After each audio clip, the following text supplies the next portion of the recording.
Today, we make ground beef at home. This is going to be the definitive course on how to make ground beef from start to finish. We're going to talk about the tools you need, meat selection, how to grind it, how to store it, and we're going to answer all of your frequently asked questions. I don't want to waste any more time. Let's get to grinding. It's grind day, people. Let's go. When you go to the grocery store, you're going to see 90-10, 80-20, 75-25.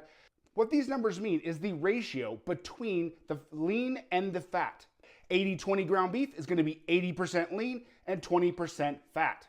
You'll see that the fattier ground beef is less expensive and the more lean ground beef is more expensive. Remember, on this channel, we cut meat, we cook meat, we eat meat. I'm the guy who shows you how to save money by cutting your own subprimal cuts at home.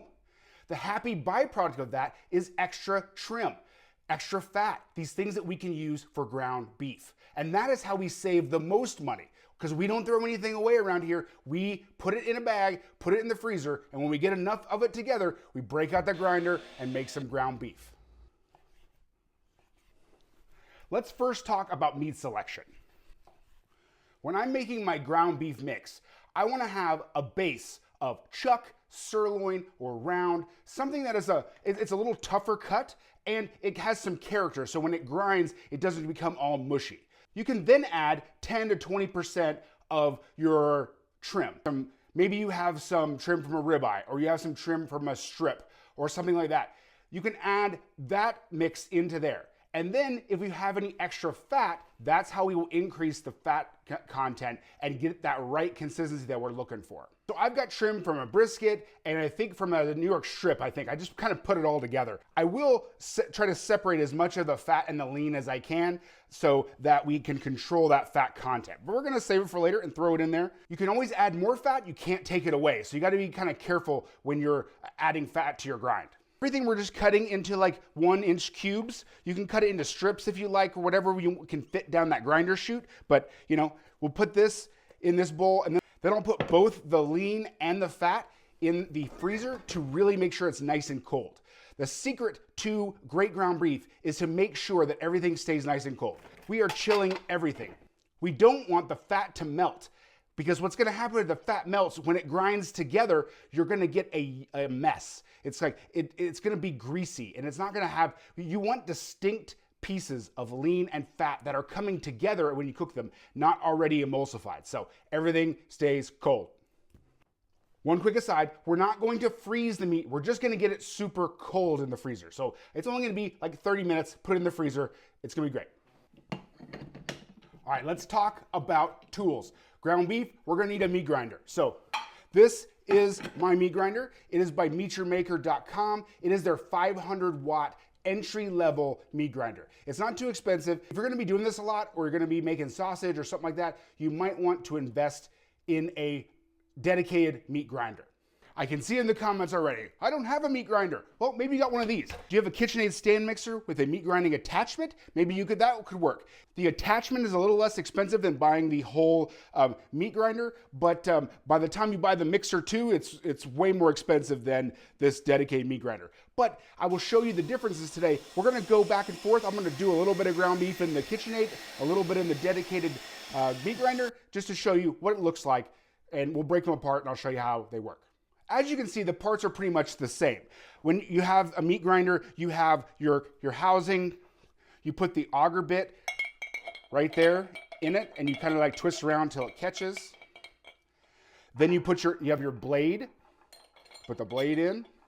This is the die, so this is where all the meat comes through. There's a little point right here in which you line up this little notch, very easy. And then it has the collar that goes on top of it. So your KitchenAid, same thing. Got the auger, goes into the housing. Then we put our blade on there. You put your die. Then you put your collar on there. Very similar in how they're constructed. This is plastic, this is metal. You're gonna have to weigh the pros and cons about how much you're gonna use it and if it's worth the investment to you or not. One quick tip on when you're putting this together, when you put your blade in and you put your die on there, you want to make sure that the flat side of the blade is touching the flat side of the die. If you install it backwards, like this, you're gonna end up with a mushy mess. It doesn't cut the meat properly and just, it's so gross. I did it one time on accident because I was just putting it together too quickly and it was a mess. We're talking a lot about meat grinders today, but I also want to share with you my other recommendations for some other tools I use all the time. If you go and click the link in the description, I'll send you a PDF that will have all of what kind of knives I like, the vacuum sealer that I like, all the things you can think of for breaking down your own meat and the tools you're gonna need, and there's some discounts in there too, so go check it out. Thanks. So when it comes to fat ratios, you can do a couple of things. So if you wanna get crazy, you can do what I did right here. This is a pound of beef, 80% lean, 20% fat. Or you can just kind of eyeball. This is what I usually do. You grind your lean and then you grind some fat in there, mix it up, see what it looks like. What does it look like in comparison to the 80-20 at the grocery store? And if you do it for enough times, you get kind of an eye for it. And as long as that right color happens, you're good to go. All right, enough talk. It's time to grind. Let's break it out and let's grind some meat. All the meat is gonna go through 2 grinds. This meat grinder has 2 dies. There's a big one and a small one. The big one is, let's see, that is, ooh, I can't even read that. Must be getting old. 10 millimeter and then 4.5 millimeters, a small one. So we're gonna take it first through the big one and then second through the small one. All right, so we're all set up. Everything's nice and cold. We're gonna go ahead and get started. Let's go.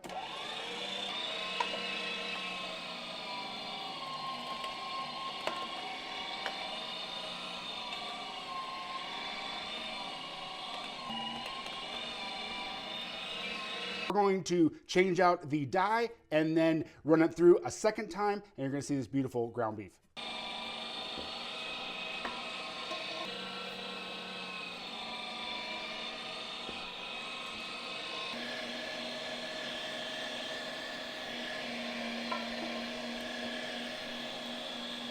We just finished our ground beef in our dedicated meat grinder, and I wanted to compare the two because I know that's a common question is, do I have to buy a big meat grinder? I'm gonna use the KitchenAid attachment simultaneously, and we're gonna look at the consistency of each one, and you guys can make your own decision from there. Let's fire them up. Should definitely plug more stuff in. Where do I plug in? Who has this many plugs? All right, I'm back, and I've got yet another extension cord. So now let's fire them up.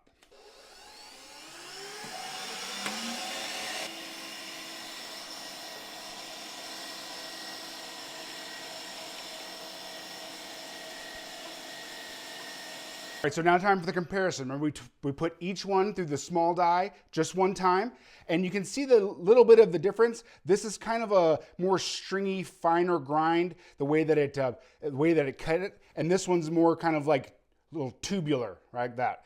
You know what though? This is pretty good. I mean, the one on the KitchenAid is pretty good. I'm pretty surprised. I don't usually use my KitchenAid for ground beef, but you know what? If this is what you have already and that's what's stopping you from grinding your own beef, use the KitchenAid. If you want to go ahead and get one of these, links in the description. But pretty good guys.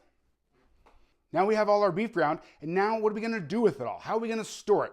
Well, my preferred way of storing it is our vacuum sealer. This is the WeVac CV12 chamber vacuum sealer. If you see any of my videos, this is what I use. I love it. You can use any vacuum sealer you have, but that's how you're gonna get the most life out of the ground beef.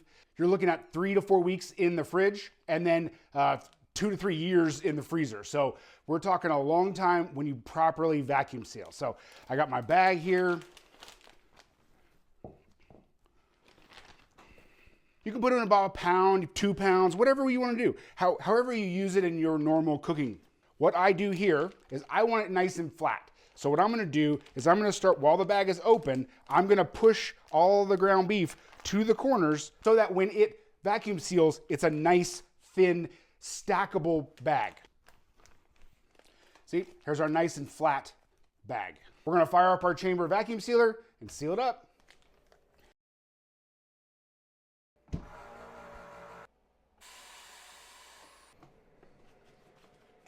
Vacuum sealed, nice and flat, ready to stack in our freezer, and we have ground beef anytime we need it. All right, so everything you've ever wanted to know about how to make your own ground beef. The only thing left is to make smash burgers. Another time. Thank you for coming with me. What is your favorite ground beef recipe? Put it in the comments. We'll see you on the next one.